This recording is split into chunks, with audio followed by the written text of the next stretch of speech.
l'essence un peu du quartier, c'est toute cette partie qui était vraiment des carrières de calcaire, désaffectées aussi, et donc la reconstruction, le relogement des gens et des nouveaux bâtiments d'activité ont pu se faire sur cette partie-là du site.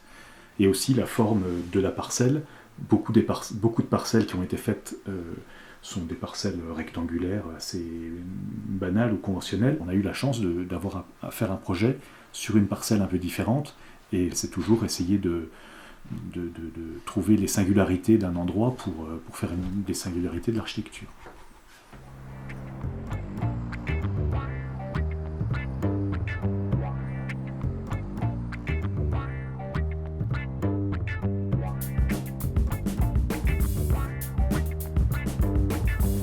Nous, on s'est concentré sur ces deux choses, la question des communs, en essayant de les minimiser, mais d'en faire des espaces de qualité, pour des raisons d'économie de projet, à la fois de construction, mais aussi d'entretien. Et puis le travail sur les fameuses loges, les loggia ou les loges, on les a appelées comme ça, pour essayer de donner un espace, un prolongement extérieur au logement, qui soit aussi de qualité et qualité d'usage, quoi.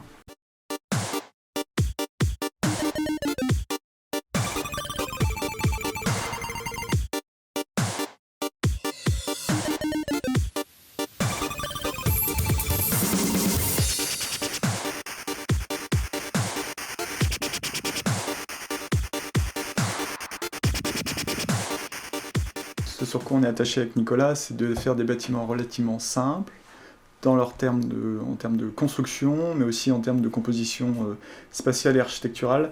Et ces loggias étaient vraiment le point d'orgue. On voulait surtout qu'elles soient support de leur vie, donc pour nous, on avait imaginé toujours dans notre rendu que ce soit des lieux de vie.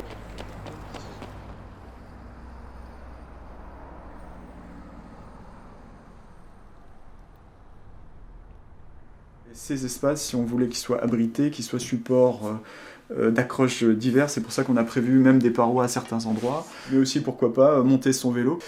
Ça pouvait être aussi entreposer des packs de lait, boire un coup avec ses copains, faire un barbecue, enfin voilà, avoir des poules, des canards, tout et n'importe quoi. C'était un support à une qualité d'usage qu'on espérait très forte.